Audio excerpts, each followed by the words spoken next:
Hello guys, তোমরা সবাই কেমন আছো? আশা করি সবাই অনেক ভালো আছো।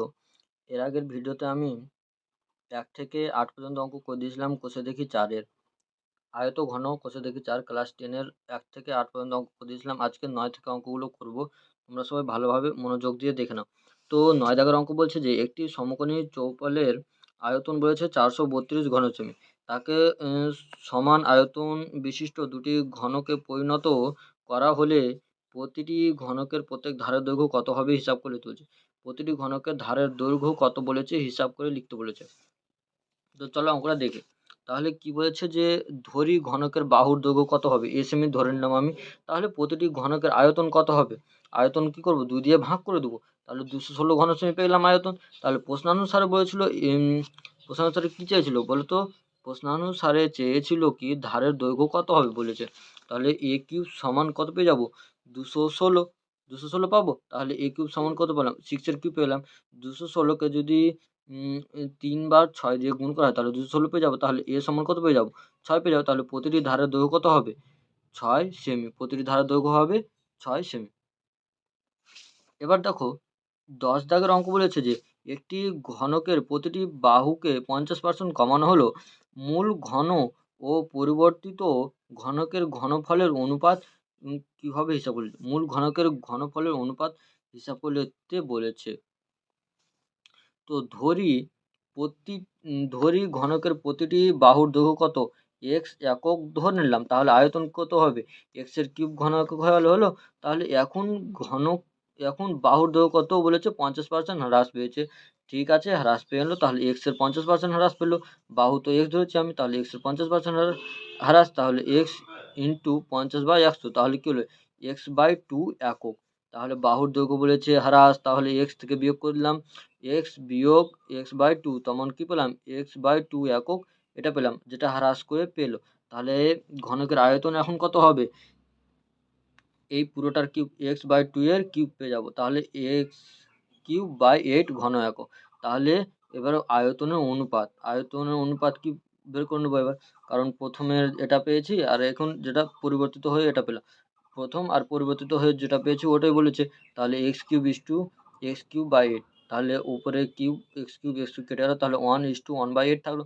এ কোনাকানি গুণ করলাম। তাহলে কি পেয়ে গেলাম? কোনাকানি গুণ করার পরে 8:1 পেয়ে গেলাম। পেলাম? এটা হচ্ছে উত্তর। এবার 11 দাগের অঙ্ক দেখো বলেছে যে একটি সমকোণী চৌপল আকারের বাক্সের দৈর্ঘ্য প্রস্থ এবং উচ্চতা অনুপাত দেওয়া আছে 3:2:1। উহার আয়তন দেওয়া আছে 384 ঘন সেমি হলে বাক্সটির সমগ্র তলের ক্ষেত্রফল হিসাব করতে বলেছে। সমগ্র তলের ক্ষেত্রফল। তাহলে ধরে নিই বাক্সটির দৈর্ঘ্য কত? 3x সেমি, প্রস্থ 2x সেমি এবং উচ্চতা x সেমি ধরে নিলাম। এবার বাক্সটির আয়তন কত হবে? এই পুরোটার কি গুণ হয়ে যাবে? দৈর্ঘ্য প্রস্থ উচ্চতার গুণ। তাহলে 6x³ ঘন সেমি পেলাম। তাহলে প্রশ্নানুসারে এইটুকু সমান 384, এইটুকু সমান 384। তাহলে আয়তন সমান 384। এটা কি দেওয়া ছিল? আয়তন তো দেওয়া ছিল। দেখো এটা কি দেওয়া আছে?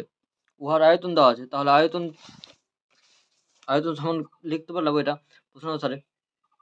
তাহলে x³ সমান 6 দিয়ে যদি ভাগ করি তাহলে 64 হলো। 4কে যদি 3 বার গুণ করি তাহলে 64 পাবো। তাহলে 4 এর কিউব। তাহলে x সমান কত পেলাম? 4। তাহলে উহার দৈর্ঘ্য কত হবে? x এর ভ্যালুটা বসিয়ে দেবো, এখানে বসাবো। তাহলে কত পেলাম? 3 × 4 সমান 12 ঘন সেমি। এখানে 8, এখানে 4 পেলাম। দৈর্ঘ্য প্রস্থ উচ্চতা পেয়ে গেলাম। বাক্সটির সমতলের ক্ষেত্রফল। সমতলের ক্ষেত্রফল কিন্তু 2 × কি করব? দৈর্ঘ্য প্রস্থ এবং উচ্চতা গুণ করে দেবো। করবো? সেটাই করেছি।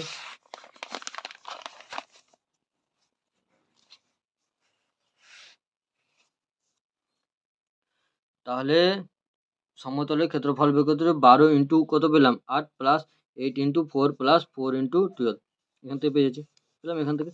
তাহলে 2 দিয়ে এটা যোগ করলাম। তাহলে 176 হলো ইন্টু 2। তাহলে 352 কত বর্গ সেমি। এটা হচ্ছে উত্তর 11 দাগে। দেখো কত সহজ করলাম, একবার দেখে নাও।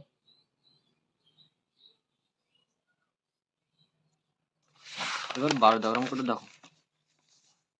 12 দাগের অঙ্ক বলেছে যে একটি চা বাক্সের ভিতরের দৈর্ঘ্য প্রস্থ উচ্চতা দেওয়া আছে 7.5 ডেসিমিক, 6 ডেসিমিক এবং 5.4 ডেসিমি।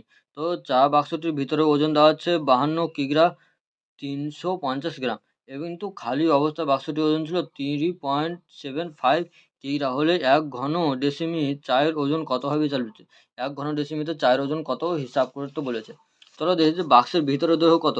ভিতরের দৈর্ঘ্য, প্রস্থ এবং উচ্চতা পরপর দেওয়া আছে 7.5, 6 এবং 5.4 ডেসিমিটার দেওয়া আছে। তাহলে বাক্সটির ভিতরের আয়তন কত হবে? এই পুরোটার গুণ, তাহলে এই পুরোটার গুণ করলে 7.5 ইন্টু 6 ইন্টু 5.4 গুণ করে আমি পেয়েছি কত? 243 ঘন সেমি। তোমরাও গুণ করবে, 243 ঘন সেমি পাবে। তো চায়ের ওজন কত হবে? ভাতরে বাক্সের ভিতরের ওজন বিয়োগ খালি বাক্সের ওজন, তাহলে আমি পেয়ে যাবো কি? চায়ের ওজন। বাক্স যখন চা ভর্তি ছিল তখন কত ছিল? 52.35, আর যখন খালি করো তখন তো 3.75 কিগ্রা। কিগ্রাতে পেয়েছি, তাহলে 48.60 কিগ্রা এটা পেলাম। তাহলে 1 ঘন ডেসিমিটারে চায়ের ওজন কত হবে? এটা এই পুরোটা 48.60 কিগ্রা ভাজক এটা আয়তন, তো পেয়ে যাবো। তাহলে কত হলো? 200 গ্রাম হলো, 200 গ্রাম। এবার 13 দেওয়ার অঙ্কটা দেখো, বলেছে যে একটি বর্গাকার ভূমি বিশিষ্ট পিস্তলে প্লেটের দৈর্ঘ্য 1 সেমি, বেধ 1 মিলিমিটার এবং প্লেটের ওজন 4725 গ্রাম।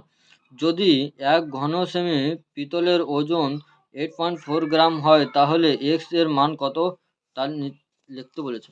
তো ধরে নেব পিতলের প্লেটটির দৈর্ঘ্য 1 সেমি, প্রস্থ 1 সেমি এবং উচ্চতার বেধ যেটা বলেছে 1 মিলিমিটার, তাহলে 1/10 সেমি। তাহলে আয়তন কত হবে? এই দৈর্ঘ্য প্রস্থ উচ্চতা গুণ করে দেবো, তাহলে x³/10 ঘন একক পেলাম। এবার শতানুসারে x/10 = 4725/8.4, এটাই ক্যালকুলেশন করব। ক্যালকুলেশন করে দেখো, আমি এক্সট্রা রেখে দিয়েছি, এই 10টায় এদিকে করে দিলাম, তাহলে কত হয়েছে? 100 হয়ে গেছে। নিচের 10 আর ওই এদিকে 10 গুণ করে 100 করে দিয়েছি। তো 100 গুণ বাই 84 হলে এটা একটা কাটাকাটি করবো, তাহলে 225 ইন্টু 25 পেয়ে যাবো। তাহলে এক্স সমান কি? এটা বড় করলাম, তাহলে এদিকে 225 ইন্টু 25, তাহলে এখানে 75 হলো। তাহলে এক্স এর মান কত হবে? 75। এবার বলেছে চাঁদমারি রাস্তাটি উঁচু করতে হবে, তাই রাস্তার দুপাশে 30টি সমান গভীর ও সমান মাপের ঘনাকার গর্ত খুঁড়ে সে মাটি দিয়ে রাস্তাটি উঁচু করা হয়েছে। যদি প্রতিটি গর্তের দৈর্ঘ্য ও প্রস্থ যথাক্রমে 14 মিটার হয় 14 মিটার এবং 8 মিটার হয়, তবে রাস্তাটি তৈরি করতে মোট 2520 ঘন মিটার মাটি লেগে থাকে, তবে প্রতিটি গর্তের গভীরতা হিসাব করে লিখতে বলেছে। কিচ্ছু নাই অঙ্কে। তাহলে ধরি কি প্রতিটি গর্তের গভীরতা x মিটার ধরে নিলাম আমি। তাহলে প্রতিটি গর্তের দৈর্ঘ্য কত দেওয়া আছে? দৈর্ঘ্য, প্রস্থ এবং উচ্চতা।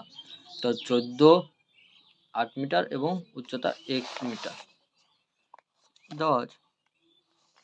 তো উচ্চতা বলেছে আমাকে বের করতে, গভীরতা তো ধরে নিয়েছি।